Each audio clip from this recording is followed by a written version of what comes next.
एक लड़की को अचानक प्रकाश की गति जैसी शक्ति मिल जाती है, मगर उसे इसका एहसास नहीं होता। सामने उड़ती एक मक्खी उसे घोंघे से भी धीमी लगती है। वह उसे मारने के लिए हाथ बढ़ाती है, लेकिन गलती से पास रखा गिलास गिर जाता है। आश्चर्य की बात यह थी कि गिलास भी बहुत धीरे धीरे गिर रहा था, इतना धीमा कि लड़की आसानी से हाथ बढ़ाकर उसे पकड़ लेती है। तभी उसे शक होता है कि कुछ अजीब हो रहा है। अपने अंदाजे की जांच करने के लिए वह एक केला हवा में उछालती है। केले को नीचे गिरने में सामान्यतः 1 सेकंड भी नहीं लगना चाहिए, मगर उसकी नजर में तो जैसे आधा दिन बीत गया हो।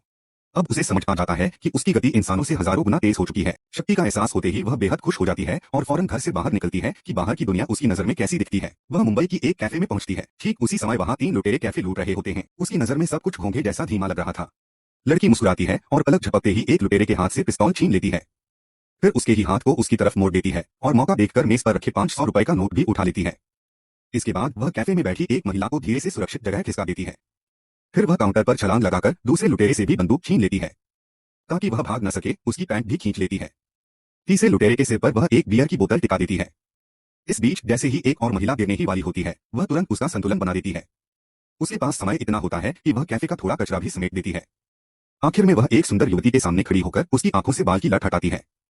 अगले ही पल लुटेरों का सरगना टॉयलेट से बाहर आता है। वह कुछ समझ पाता इससे पहले ही लड़की उसे एक जोरदार थप्पड़ मारकर जमीन पर गिरा देती है।